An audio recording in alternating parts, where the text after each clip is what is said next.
리걸마인드 연구소입니다. 2017년 봄 문재인 씨가 타임지 아시아판 표지 모델이 된 적이 있습니다. 그런데 그 타임지 표지 모델, 그 사진을 본 국민들이 많이 있을 겁니다. 그것은 인간의 얼굴이 아니었습니다. 핏기 없는 얼굴, 마치 부패한 듯한 피부, 그리고 눈동자가 죽어있는 험악하기 그지없는 그런 얼굴이 표지로 나왔습니다. 그것은 바로 사신의 얼굴이었습니다. 죽음의 신의 얼굴.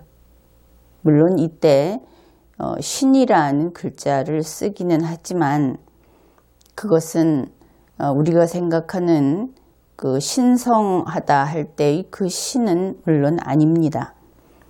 god가 아니라는 것이죠. 이런 종류의 사신은 한국에서는 저승사자라고 하고 일본말로는 시니가미라고 합니다. 일본에서는 이 시니가미가 어떤 존재인지 분명히는 모르겠습니다. 그러나 한국에서는 시니가미, 저승사자는 좀 볼품이 없는 그런 그 사신이라고 할 수 있습니다. 한반도에서 과거 군주시대의 기록들을 찾아보게 되면 우리 한국인 선조들은 기계가 대단했던 것을 알 수 있습니다. 그러니까 선비계급 이상, 당시는 계급사회였으니까 선비계급 이상인 이 한반도의 우리 선조들, 그들이 비율로 따진다면 다른 군주국에서의 그 지배계층이라고 할 수 있는 그런 계층에 비해서는 상당히 다수였습니다. 비율이 높았다 하는 것이죠. 그런데 이 한반도의 우리 선조들은 정신적인 문화가 대단히 높은 그런 생활을 하는 사람들이었기 때문에 그들에게 있어서 이 귀신이라든지 혹은 신이라고 하는 이런 것들은 좀 대상이 달랐습니다. 그 인식하는 방식도 달랐고, 그래서 이러한 선비계급 이상의 지배계급들에게 있어서 신이라는 것은 어떤 존재였던가? 그들이 받들어 모시는 신은 옥황상제 정도였다고 하면 될 것 같습니다. 그 다음에 나머지 god, 우리가 가시라고 하는 이 god급 신, 그들은 협상상대였던 것으로 나타나고 있습니다. 그 고문서 등을 보면은 선비들이라든지 양반들이라든지 이런 사람들은 이 신들하고 협상을 했던 그런 자료들이 있기 때문입니다. 그 다음으로 저승사자, 도깨비, 악령, 이런 것들은 다스리는 대상이었습니다. 이들을 불러다 나무라고 교화하고, 그리고 그들이 간절히 원하는 것이 있으면은 가끔은 그 원도 풀어주고 하는 그런 대상이었습니다. 그런데 문재인 씨는 왜 이 저승사자의 얼굴을 타임지 표지로 나가는 것에 찬성을 했을까? 한국에서 이 저승사자는 방금 이야기했듯이 최소한 선비계급 이상의 지배계층에게는 두려운 존재가 아니었습니다. 그러면 저승사자라는 어떤 존재인가? 그것은 재수없다, 더럽다, 별 이유 없이 걷어차주고 싶다, 내가 가는 길에서 저만치 물러서 있어라, 내 눈에 띄지 마라 하는 천대당하는 대상이었습니다. 물론 이 저승사자가 한국의 피지배 계층에게는 공포의 대상이었던 것은 분명합니다. 여기에서 2017년 3월, 4월 이때 문재인 씨는 소위 피지배 계층이라고 스스로 생각한 그러한 계층을 타겟으로 잡았다 하는 것을 알 수 있습니다. 문재인 씨의 이 흉악한 사진이 타임지 표지에 실렸을 때 우리 국민들 가운데에는 어째서 설령 그가 민주당 소속의 대선 후보, 보궐선거 후보라고 여겨지고 있었지만 그래도 대한민국에서 시행하는 보궐선거의 그 후보가 그런 얼굴로 나간다는 데 대해서 영어권 잡지에 탓도 했습니다. 그런데 이상하게도 이 사진이 표지로 된 그 잡지가 나오자 문재인을 찬양하는 사람들이 제법 나타났습니다. 그것은 주로 민주당, 그리고 노동계, 그리고 현재 청와대에 가 있는 그런 사람들입니다. 여러분 스스로 그들의 이름을 한번 나열해 보는 것도 괜찮겠습니다. 그들이 왜 그 사진을 보고 찬양했을까? 피지배 계층에게 힘 있는 자로 보일 수 있다. 그렇게 여겼겠죠. 그래서 그 사람들을 다시 떠올려 보면서 문재인 씨가 피지배 계층을 타깃으로 잡았다. 이렇게 평가를 한 앞에서의 평가는 제대로 된 것이다. 그렇게 볼 수 있겠습니다. 2009년 6월 문재인 씨가 한겨레 신문과 인터뷰를 한 적이 있습니다. 2009년 6월은 노무현 전 대통령이 사망한 해이고 이 인터뷰를 했을 때는 그 사망 시점으로부터 대략 일주일쯤 되는 그런 때였습니다. 인터뷰 내용을 한 단락 정도 소개하겠습니다.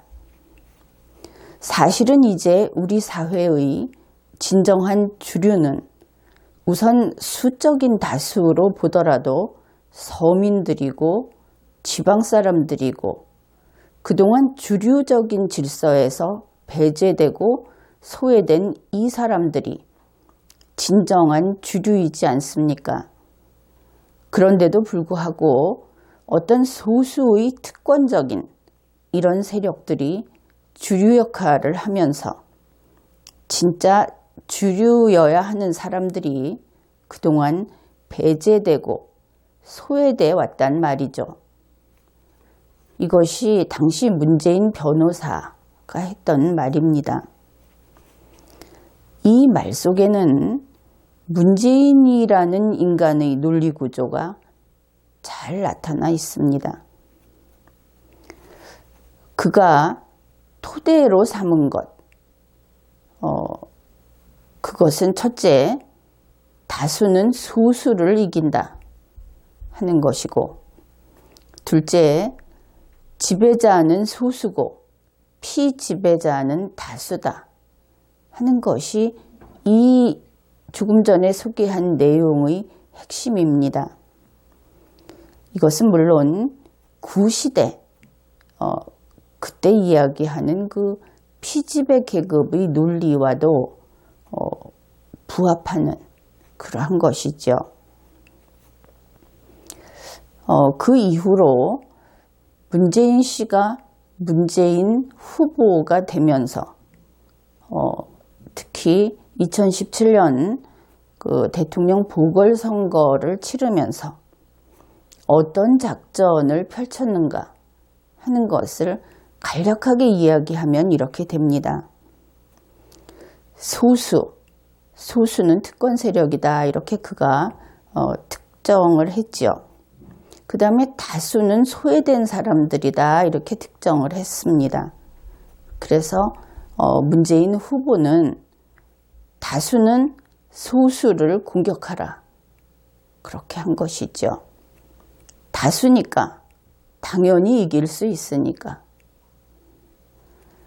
정말 그럴 수도 있을 것 같습니다. 그런데 지금까지 인류 역사를 보면 다수가 소수를 이기지는 않았죠. 이 소수라는 것이 똑같이 그들 말대로 소외된 사람으로서의 소수라면 이길 수도 있을 겁니다. 그런데 여기에서 말하는 소수는 그들이 특권 세력이라고 이야기를 했지만 능력이 남다른 그런 소수인 것이죠. 어떻든 2017년에 문재인 후보는 운 좋게 이 작전에 성공했습니다. 그래서 보궐 대통령이 되었죠. 그러면은 어떻게 되었는가? 이 관계를 한번 그림으로 생각해 봅시다. 어째서 과거식으로 말해서 지배자가 소수고 피지배자가 다수인가? 이것은 간단히 삼각형 그림, 피라미드 그림으로 표현할 수 있습니다. 최상층, 뾰족한 부분에 지배계층이 있고 나머지 전체가 피지배계층이라고 보았을 때 논리 필연적으로 피지배계층은 다수, 또 지배계층은 소수가 되는 것이죠.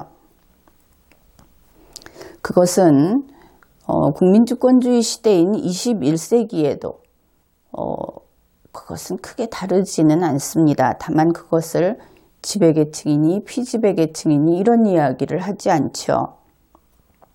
다만 국가기관이, 즉 통치기관이 행정을, 그것이 사법행정이든 또 입법행정이든 이 행정을 행함에 있어서 3개 통치기관이 그 국가작용을 맡아서 통치기관의 역할을 함에 있어서 그 부분에서는 법을 집행하는 자와 법에 따르는 자가 있게 되고 역시 피라미드 구조는 유지가 됩니다.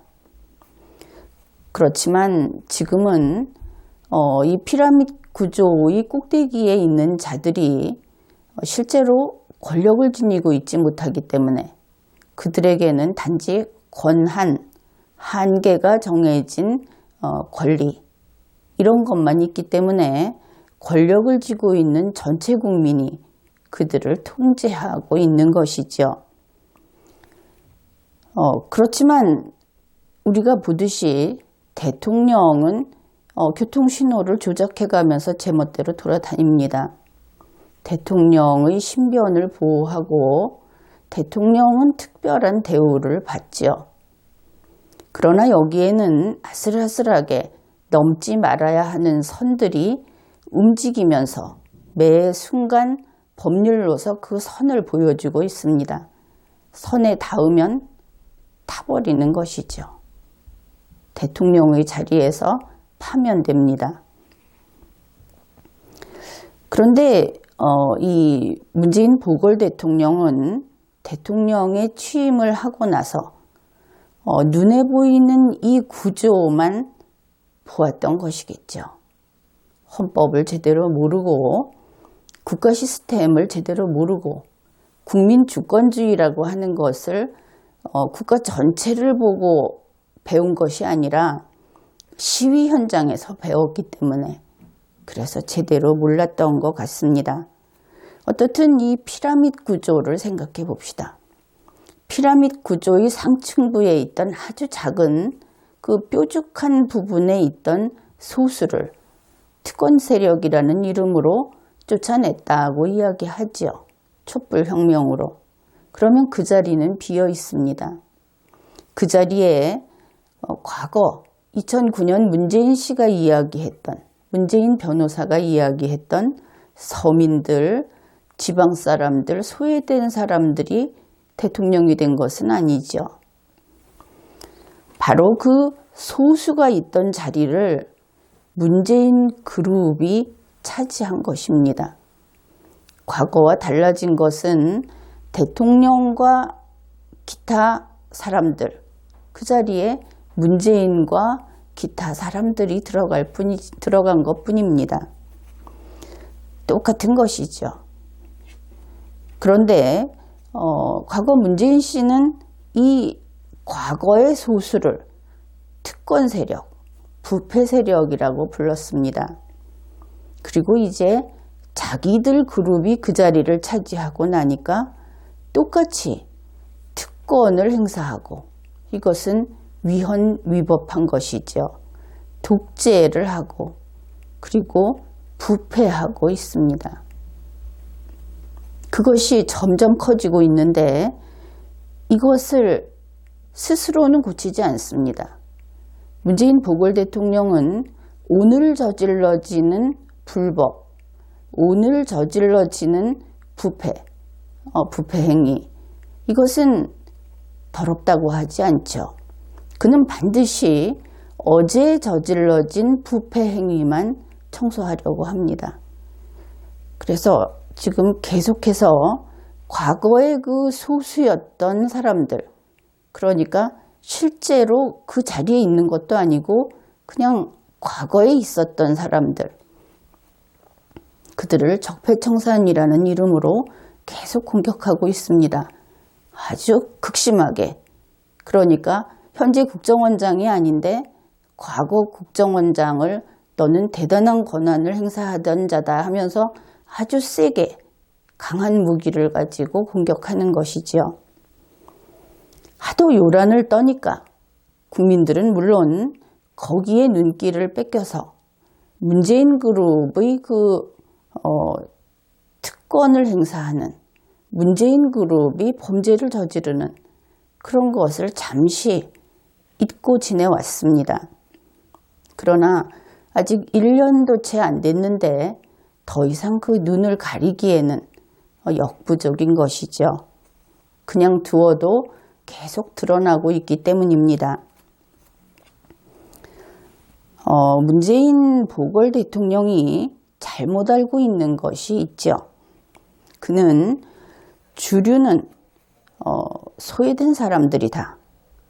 주류는 다수가 주류가 되어야 한다. 그렇게 이야기를 했습니다. 그러나 그것은 잘못 알고 있는 것이지요. 주류는 대한민국을 세계의 선진국으로 이끄는 능력자, 그러한 능력자 그룹이 주류인 것입니다. 바로 주류라고 하는 것은 다수자가 아니라 선도 그룹을 가리킵니다. 그러면 이 능력자 그룹에는, 거기에는 서울 사람만, 돈 많은 사람만 있는 것인가? 그것은 그렇지 않습니다. 그들이 능력자인 한 서민도, 지방 사람도 다 능력자 그룹에 들어가는 것이, 그것이 오늘날입니다. 능력자인 한 다른 이유를 가지고 배제하지 않는 것이죠. 과거식 생활을 하고 과거식 사고를 하는 문재인 씨로서는 이것을 이해할 수 없었을 겁니다. 지금은 그 소외된 자를 생각한다는 문재인 씨가 보궐 대통령이 되어 있죠. 그런데 문제가 이 문재인 그룹 자체를 들여다볼 때 문제가 있는 것입니다. 그들은 우선 소외된 서민이 아닙니다. 문재인 그룹, 그들은 돈 잘 버는 변호사, 그리고 교수, 남들이 어떤 이유로든 상층 계급이라고 인식하는 그러한 직업을 가지고 있는 그런 사람들입니다. 문재인 그룹은 지방 사람도 아닙니다. 그가 고향이 남쪽에 어디다.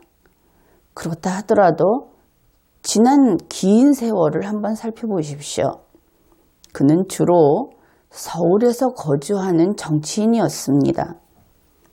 문재인 그룹에 있는 사람들은 재산이 대단히 많습니다. 다주택자들도 많죠. 그래서 그들은 자기들이 이야기하는 서민이나 지방 사람이 아니고 거기에다가 그렇다고 해서 차근차근 어떤 인문학적인 소양을 쌓아온 그런 경험도 없는 사람입니다. 문재인 보궐 대통령 자신이 그렇죠. 게다가 그들은 현재 문재인 씨가 보궐 대통령에 취임을 한 이래 지금까지 그들이 얼마나 무능력한지, 무능력자 그룹이라는 것을 입증해온 그런 날들이었다고 해도 지나친 말이 아닐 겁니다. 그들은 심지어 특권을 행사하고 독재를 하는 그러한 것조차도 며칠 못 가서 실패를 거듭하고 있습니다. 여기에서 그 개념상 오해하고 있는 것이 바로 소외라는 것입니다. 소외된 사람이라는 것은 다수의 무리에서 밀려난 사람을 가리킵니다. 그런데 문재인 변호사는 일찍이 국민 중 다수자를 소외된 자라고 개념 정의를 했죠. 이러한 것들이 바로 무능력한 문재인 그룹의 치명적인 그 결함 중에 하나인데 고장난 논리회로 이렇게 이야기할 수 있습니다. 문재인 보궐 대통령의 그 타임지 표지, 저승사자 이미지, 그것은 무서운 독재자라기보다는 운명적인 파괴자로서의 그런 느낌을 주는 그런 사진입니다. 파괴자를 디스트로이어라고 하는데 그 군함 중에 구축함이라는 것이 있죠. 특이하게도 그것을 디스트로이어라고 하더군요. 그런데 그 특징이 상대방을 쫓아서 몰아붙이고 쫓아서 파괴하는 그런 방식으로 파괴한다 하는 것이 구축함의 특징이라고 합니다. 이것을 보면서 문재인 보궐 대통령이 파괴자라고 한다면은 이 구축함과 같은 방식의 파괴자다. 참 닮았다. 그런 생각을 해보았습니다. 예를 들면 탈원전 정책을 실시한 것 같은 것을 들 수 있습니다. 최근 언론에서 보도한 내용을 보면은 다음과 같은 사실을 알 수 있습니다.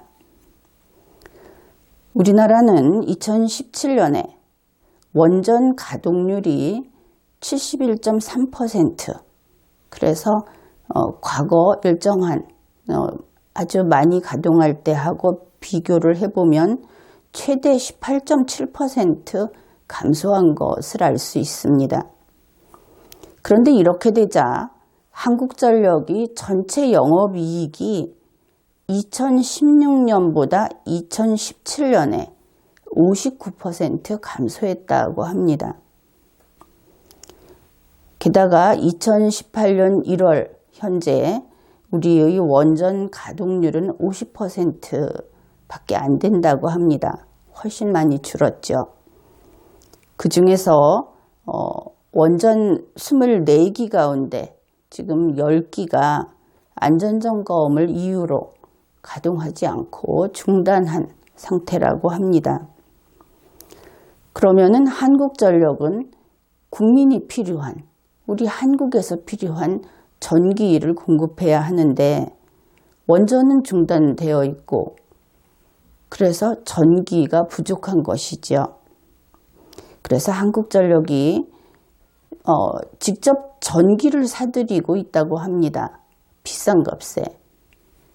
그러니 우리 국민들은 이런 일이 계속되다 보면 지금이라도 특단의 조치를 취하지 않으면 반드시 전기요금이 상승할 것이고, 그리고 무엇보다도 전기 자체가 부족해지는 일이 생기겠구나 하는 것을 예측할 수 있는 것이죠.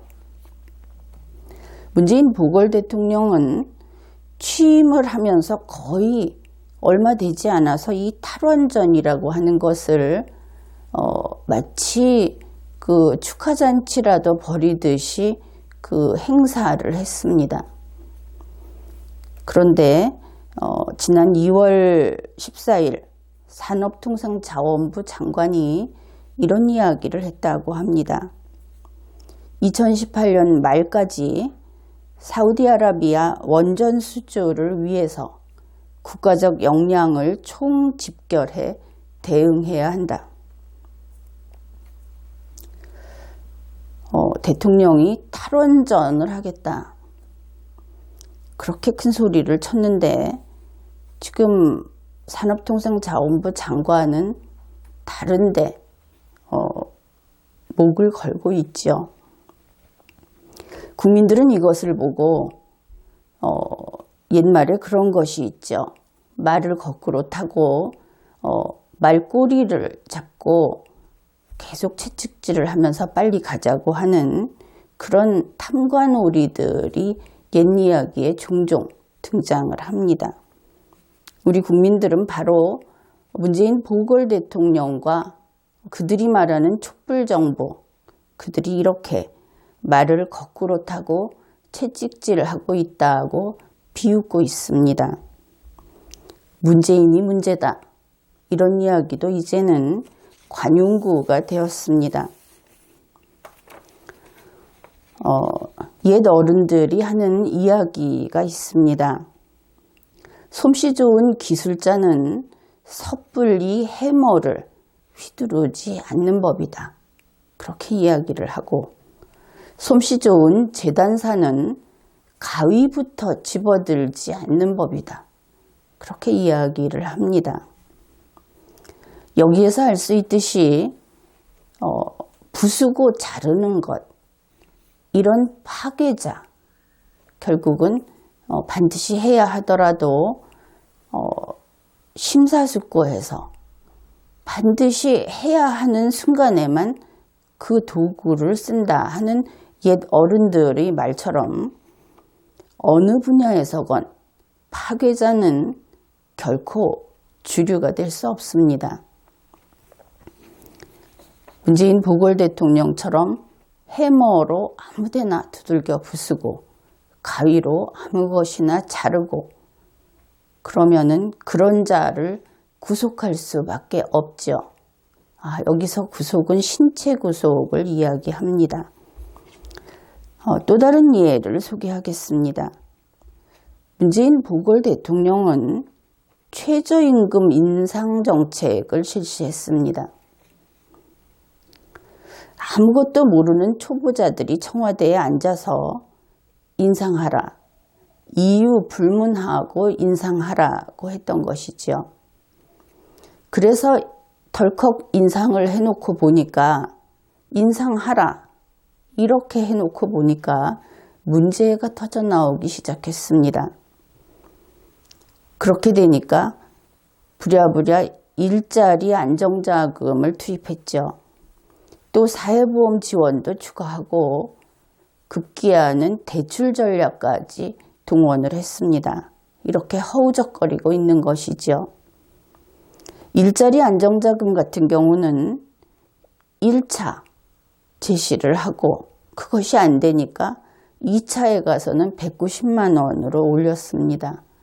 그리고 3차에서는 210만 원까지 올렸고 그리고 여전히 해결은 되지 않았습니다. 무려 3차례나 수정을 한 것이죠. 요즘 시험 문제는 그 선택지가 보통 5개가 나오는 오지선다형입니다. 문재인 보궐 대통령과 촛불 정부는 그 5개의 선택지 가운데 3번 답을 고를 기회를 갖고도 아직 정답을 찾지 못했습니다. 이런 식의 시험을 보고도 시험을 봤다고 할 수 있는 것은 아니겠죠. 그리고 하는 일이 무엇이냐 하면은 문재인 씨 스스로 이야기를 했듯이 홍보, 선전, 선동 전략에 공을 들여라. 이러한 이야기를 지난번 황제도시락 먹을 때 이 홍보에 대해서 아주 강조를 했습니다. 이 홍보라든지 문재인 씨 자신을 광고하든지 또 청와대나 정부가 하는 것을 광고하는 이상한 일들을 하고 있는 것이죠. 국민을 광고로 국민의 눈과 귀를 사로잡아서 자기들이 제대로 못한 것을 덮으려고 하는 겁니다. 결국 지금 상황에서 가장 먼저 바로 잡아야 할 것은 국민이 정확한 잣대를 가지고 있어야 한다 하는 것입니다. 이러한 예로는 평창 동계올림픽의 여자 아이스하키팀 경우도 마찬가지로 들 수 있을 겁니다. 이 여자 아이스하키팀, 올림픽 아이스하키팀 이거는 원래 200억을 투자하는 그런 프로젝트였다고 합니다. 그런데 문재인 보궐 대통령은 남북 단일팀 구성을 위해서 이것을 파괴했습니다. 대책 없이 단일팀만 만들면 그만이다 하고 추진한 결과 올림픽 경기 성적은 0점이었고 이제 올림픽하고 관계없게 되었습니다. 문재인 보궐 대통령은 인류들이 가지고 있는 인류들이 살아가는 모습, 그들의 절제와 성실함을 모릅니다. 그는 밥을 보면 본능적으로 숟가락을 들고 퍼먹습니다. 우리는 그런 장면을 무수히 보아왔죠.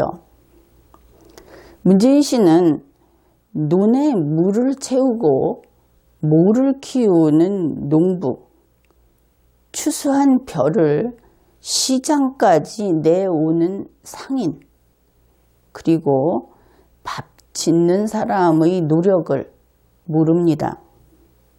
그는 이런 모든 사람들, 우리 국민들, 일하고 노력해서 자기 손으로 자기의 꿈을 이루고자 하는 그러한 국민의 꿈을 모릅니다. 우리 국민들은 하늘에서 떨어지는 공짜 돈봉투를 원하는 그런 사람들이 아닌 것입니다. 문재인 씨는 인간을 모르고 인생을 모르고 사람의 마음을 모릅니다. 더구나 그는 철저히 피지배 계급의 두뇌를 소유한 사람이기 때문에 리더가 될 수 없습니다. 대통령이 된다는 것이 애초에 실수였던 것이죠. 이번 회에는 여기까지 하겠습니다.